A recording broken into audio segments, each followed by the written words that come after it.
today I'm really excited because we're coming to you from the Walmart Museum in Bentonville, Arkansas, and I'm interviewing J.P.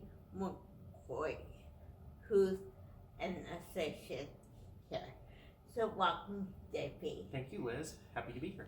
The first question is, I'm excited to learn more about you and your career at Walmart and your title as an associate. What does this mean, and does everyone who works here have that title? So, where most companies have an employer-employee relationship, Walmart is fairly unique in that we call all the people that work for Walmart associates. And what that basically means is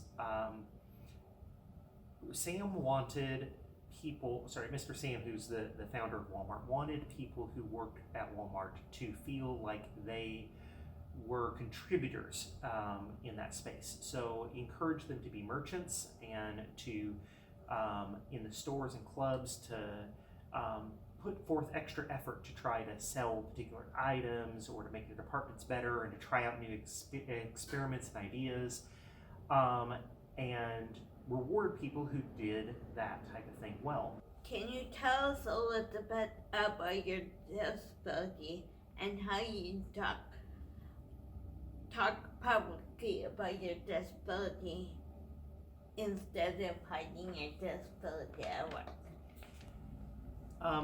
So I was diagnosed fairly late in life as being on the autism spectrum. Whenever I was a kid, that wasn't something that we knew as much about, and we've learned a lot about it since.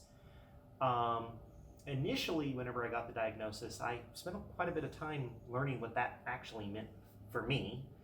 But then, through the encouragement of some old bosses of mine and some people at work, they encouraged me to actually, for an Autism Awareness Month, get up and speak publicly about it. And in the process of preparing for that, I got a chance to sit down with some parents of people with autism and things like that. And it struck me more and more that not everybody that has autism can speak in a public setting about what that is like from a first person's perspective. There's lots of parents and there's lots of other people that know somebody that has autism, but not as many of them can get up and speak in a public setting about what that really means from a first person's perspective. So, and since then I've learned that autism has a unique place in that there's a lot less of a stigma around autism as there is some other things from a neurodiversity perspective. So it's also given me a platform to not talk about the wider neurodiversity as through the lens of autism and what that means for me. What does stigma and neurodiversity mean? So stigma is basically when you hear a word, there's an immediate positive or negative association. So a lot of mental disabilities, people hear them like bipolar or depression, and there's an immediate negative stigma around those. Autism doesn't suffer quite as much from a stigma. And neurodiversity just is kind of an umbrella term which covers lots of different forms of mental disability, whether that be bipolar or depression, traumatic brain injuries, which could be physical, some of them can be genetic, autism, and others. Okay, thank you. What advice do you have for people with disability who are interested in a career in a corporation like Walmart? And can you explain what a corporation is? So a corporation is basically any big business that is owned by a group of people. Most places that you're going to be employed are corporations. Otherwise, they're like solely owned by one person.